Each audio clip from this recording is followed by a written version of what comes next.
And the terrorist attack earlier this week on an upscale Bamako hotel that killed 21 people. Experts fear that heightened security risks could frighten off foreign investors and tourists as Mali tries to restart its sputtering economy. Emily Eob reports from Bamako. In the busy street of Mali's capital city, Bamako, the immediate impact of the November 20th terrorist attack is to be found inside hotel reservation books, says Sidi Kaita, National Deputy Director of the Malian Office for Tourism and Hospitality. We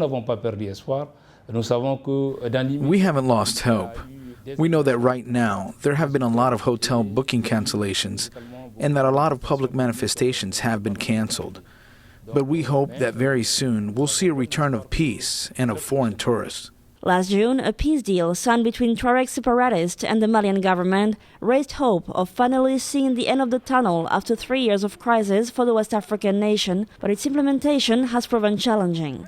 The country remains also plagued with various jihadist groups committing acts of violence across the country. Two claim to be behind the recent attacks in Bamako. As for foreign tourists, they deserted Mali a long time ago, says arts and craft maker Modibo Nemaga, whose shop is located in a once popular tourist market. Before, we had about 80 customers per week. Nowadays, we spend a month without seeing any white tourist. This latest attack, the second one of the year in Bamako, threatens to drive the few remaining foreign investors farther away from the country as well. Moussa Ismaila Touré directs an agency in charge of promoting Mali to investors and says he's optimistic that this attack will not affect investments. 2014 was particularly slow.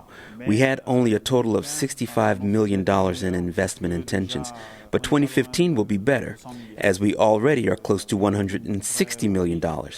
That means there is a recovery. Maybe these latest events will slow us down a bit, but we hope it won't last. In terms of economic growth, Mali is set to slow to 4.9% in 2015, according to the IMF, due to a weakened manufacturing output. Emilia for VOA News in Bamako.